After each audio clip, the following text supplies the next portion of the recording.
Hello future developers, আজকের আমাদের video topic হলো সিএসএস এর টেক্সটাইল লাস্ট প্রপার্টি এবং সিএসএস এর ডিরেকশন প্রপার্টি। তো চলুন শুরু করা যাক।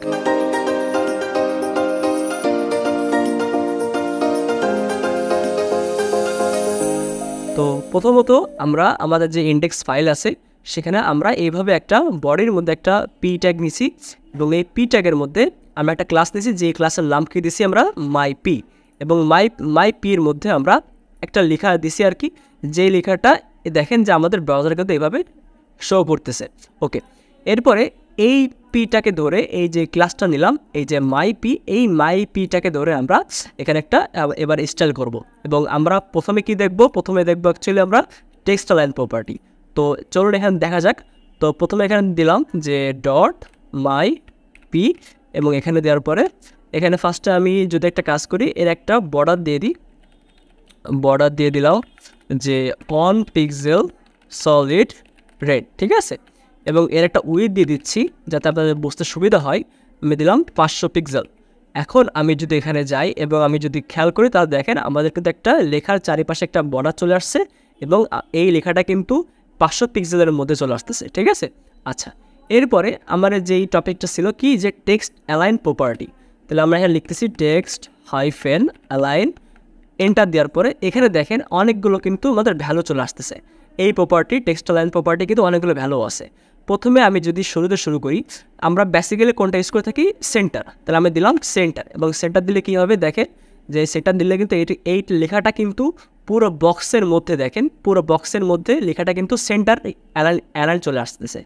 সো সেন্টার আকারে চলে আসতেছে। তো এই সেন্টার যদি আপনি কোনো লেখাকে যদি করতে চান, কোনো একটা বক্সের মধ্যে কোনো লেখাকে আপনি যদি সেন্টার আনতে চান, তাহলে আপনি কী ইউজ করবেন, টেক্সট অ্যালাইন, এভাবে centre, text align colon centre value, ঠিক আছে। এবং এরপরে আপনি যেহেতু সেন্টার মানে কি মাঝখানে, এবং আপনি যদি চান যে আপনি এর লেফট মানে সাইডে দেবেন বা রাইট সাইডে দেবেন, তাহলে আপনি কীভাবে দেবেন, তাহলে এখানে লিখবেন যে লেফট, টেক্সট লাইন লেফট। এবং আপনি যদি লেফট দেন তাহলে দেখবেন যে এটা কিন্তু আগের মতো প্রথম অবস্থা যেমন ছিল তেমন এখানে কিন্তু দেখাচ্ছে, বিকজ লেফট থাকে হচ্ছে আমাদের বাই ডিফল্ট ভ্যালু। এই জন্য বাই ডিফল্ট আমরা যদি আমরা নাও দিই টেক্সট লাইন লেফট, তাও এটা কিন্তু আমাদের কিন্তু এইভাবে দেখাবে, ঠিক আছে। আর আমরা যদি দিই তাও কোনো সমস্যা নেই, বিকজ বাই ডিফল্ট ওটাই থাকে আর কি, ঠিক আছে। এরপরে কি আছে, এরপরে আপনারা এখানে দিতে পারেন টেক্সট লাইন রাইট, এবং রাইট দিলে কি হবে, যে আগে আমাদের লেখাটা অ্যালাইন কিন্তু শুরু হয়েছিল কিন্তু আমাদের লেফট সাইড থেকে, কিন্তু এখন যখন আমি দিছি যে টেক্সট লাইন রাইট, তখন কি হবে, এই লেখাটাকে আপনারা কিন্তু রাইট থেকে শুরু হবে। এখন আমি যদি দিই তাহলে দেখেন এখানে কিন্তু এটা কিন্তু রাইট থেকে শুরু হচ্ছে, আর এই দেখেন যে লেফট সাইডে আপনার কিন্তু জায়গা চলে আসতেছে। এইটাকে কী ছিল, একটু আগে যখন আমরা দিছিলাম লেফট, তখন কী হচ্ছিল, তখন এখানে হচ্ছিল যে এই লেখাটা আপনার হলো যে লেফট সাইড থেকে শুরু হচ্ছিল এবং রাইট সাইডের দিকে যে একটু ফাঁকা হচ্ছিল। কিন্তু এখন যখন আমি এখানে দিলাম যে রাইট, তখন কি হবে, এটা আপনার রাইট সাইড থেকে শুরু হবে। এই যে অ্যালাইনটা শুরু হবে কোন সাইড থেকে, আপনার রাইট সাইড থেকে, ঠিক আছে। তো এটা হয়ে গেল। এরপরে একটা জিনিস আছে যে আপনারা যদি চান, ধরেন সাপোজ আমি এখানে আবার লেফট দিয়ে দিচ্ছি, এবং লেফট দেওয়ার পরে এখানে একটা জিনিস আপনারা খেয়াল করে দেখেন যে এই যে লেফট সাইড থেকে তো শুরু হয়েছে, কিন্তু রাইট সাইডের দিকে কিন্তু একটু মানে গ্যাপ আছে, একটু ফাঁকা দেওয়া আছে। সো আপনারা যদি চান যে আপনারা এই লেফট সাইডের যেই ঘর যেখানে শুরু হয়েছে এবং রাইট সাইডের ঘর যেখানে শেষ হয়েছে, পুরো ঘরটা ধরে আপনার লেখাটা থাকবে, তাহলে আপনি এখানে কী দেবেন, এখানে আপনারা দেবেন যে জাস্টিফাই। তাহলে কি হবে, যে যেই ঘরে যতটুকু স্পেস আছে ততটুকু স্পেস নিয়ে আপনার লেখাগুলোকে আপনাকে দিয়ে দিবে।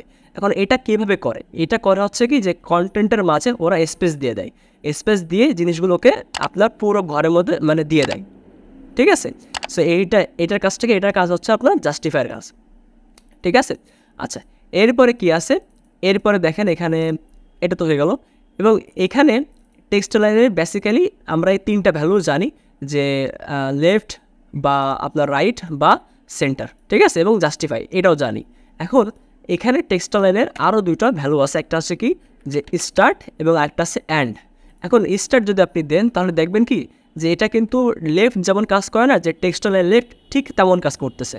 তাহলে আপনারা বলতে পারেন যে ভাই তাহলে এখানে টেক্সট লাইন লেফট দিয়ে লাভটা কি, বা স্টার্ট দিয়ে লাভটা কি। তাহলে অ্যাকচুয়ালি লেফট এবং স্টার্টের মধ্যে পার্থক্যটা কি, পার্থক্যটা হচ্ছে যে স্টার্ট মানে কি শুরু।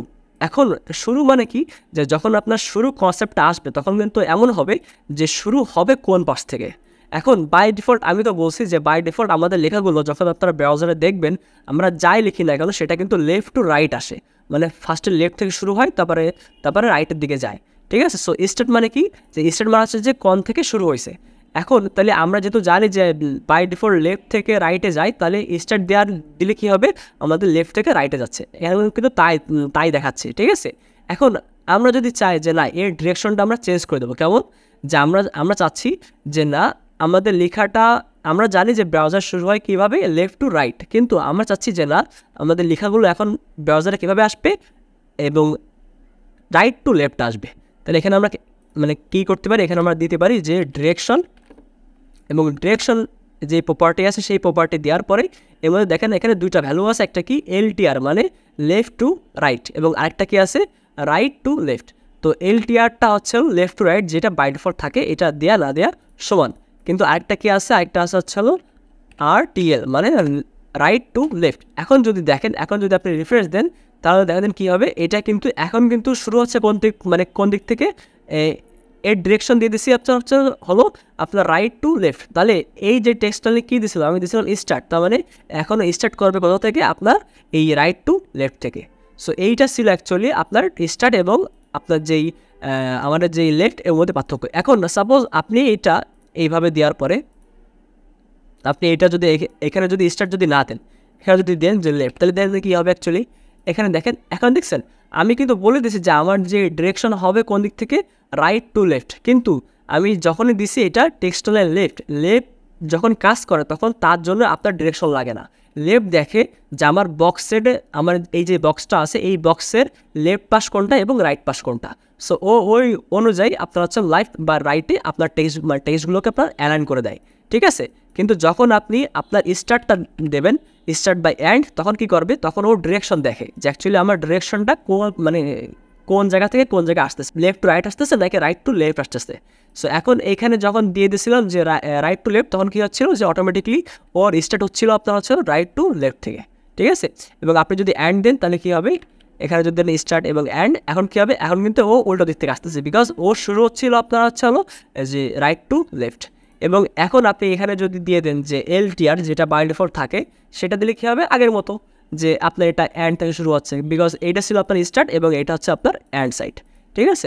তো এই ছিল মোটামুটি পার্থক্য, ঠিক আছে। আচ্ছা, এইভাবে আপনার ডিরেকশনটা দিয়ে মানে কাস্টম করতে পারবেন। আচ্ছা, আমি আবার আগের মতো রেডি একটা জিনিস দেখাবো, সেটা হচ্ছে যে এখন দেখেন আমরা যখন এখানে লেফট দিছিলাম তখন এইভাবে ছিল ফার্স্ট, ভালো কথা। এখন যখন আমরা এখানে দিলাম যে জাস্টিফাই, তখন জাস্টিফাই দিলে কী হয় দেখেন দিন, এগুলো কিন্তু পুরো বক্স ধরে এটা জায়গা কিন্তু নিয়ে নেয়, এবং নিয়ে মাঝখানে একটু গ্যাপ দিয়ে পুরো মানে বক্স ধরে মানে কন্টেন্টগুলোকে আপনারা মানে ভর্তি করে দেয় বা পূর্ণ করে দেয়, ঠিক আছে। এখন একটা জিনিস খেয়াল করেন, এখানে কটা লাইন আছে, এখানে লাইন কিন্তু আছে আপনার 4টা। এখন 4টা লাইনের মধ্যে এখানে কিন্তু 3টা লাইনটা, প্রথম যে 3টা লাইন, এই 3টা লাইনকে ও কিন্তু কমপ্লিটভাবে বক্সের মধ্যে করে দিয়েছে, যে একদম লেফটও জায়গা নাই রাইটও জায়গা নাই।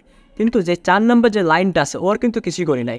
সো আপনি যদি চান কখনো যে না আমার একদম টেক্সটের যে লাস্ট লাইন থাকে, যেই শেষ লাইনটা থাকে, সেই লাইনটাকে আমি হয়তো জাস্টিফাই করবো, বা হয়তো আমি সেন্টার করবো, বা হয়তো আমি লেফট বা রাইট করবো, তাহলে সেটা যদি আপনি করতে চান তাহলে আপনি কী দেবেন, তার জন্য আমাদের একটা প্রপার্টি আছে, সেটা কি, যে টেক্সট অ্যালাইন আপনার এখানে last, text align last property, ঠিক আছে। এবং এই লাস্ট প্রপার্টির মধ্যে আপনারা যদি দেন যে সেন্টার, তাহলে কী হবে দেখেন যে এটা কিন্তু লাস্টের যে লাইনটা এটা কিন্তু সেন্টার চলে আসতেছে, বাকিগুলো সব অন্যরকম, বাট যেটা লাস্ট লাইন থাকবে সেটা কিন্তু আপনার সেন্টার চলে আসে। তেমন এইভাবে আপনারা লেফট দিতে পারেন, লেফট তো বাই ডিফল্ট থাকে। সো এরপর আপনারা চাইলে এখানে দিতে পারেন যে রাইট, এটাও দিতে পারেন, এভাবে আসবে।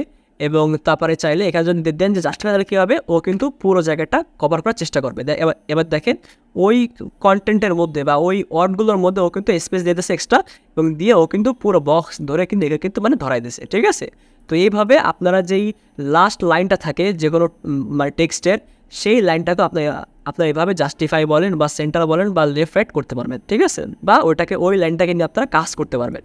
এবং এইখানেও আপনার কিন্তু সেমভাবেই কাজ করে, এখানেও আপনার কিন্তু স্টার্ট অ্যান্ড এভাবেও চলে, ঠিক আছে। সো আপনারা এখানে এটাও মানে দিতে পারবেন। অবশ্যই এইটা হচ্ছে ওই যে ডিরেকশন দেওয়া লাগবে। সো ডিরেকশনের উপর ভিত্তি করে কিন্তু আপনার কাজ করবে। আমি যদি দিই যে RTL, তাহলে কী হবে, ও কিন্তু ওই পাশ থেকে এটা মানে শুরু হবে, ঠিক আছে। তো আপনারা এইভাবে এটা দিতে পারবেন। তো আশা করি আপনারা মানে বুঝতে পারছেন। এখানে আমরা আজকে কী করলাম, আজকে দেখলাম হচ্ছে হলো সিএসএস টেক্সট লাইন প্রপার্টি, এরপর কি দেখলাম CSS text line last property, এবং একটা কি দেখলাম যে সিএসএস ডিরেকশন প্রপার্টি। মোটামুটি এই 3টা জানলে আপনারা টেক্সট লাইন নিয়ে একটা ভালো ধারণে কাজ করতে পারবেন। ঠিক আছে, তো আজকে তাহলে এই পর্যন্ত, ইনশাল্লাহ পরের ভিডিওতে দেখা হবে। আল্লাহ হাফেজ।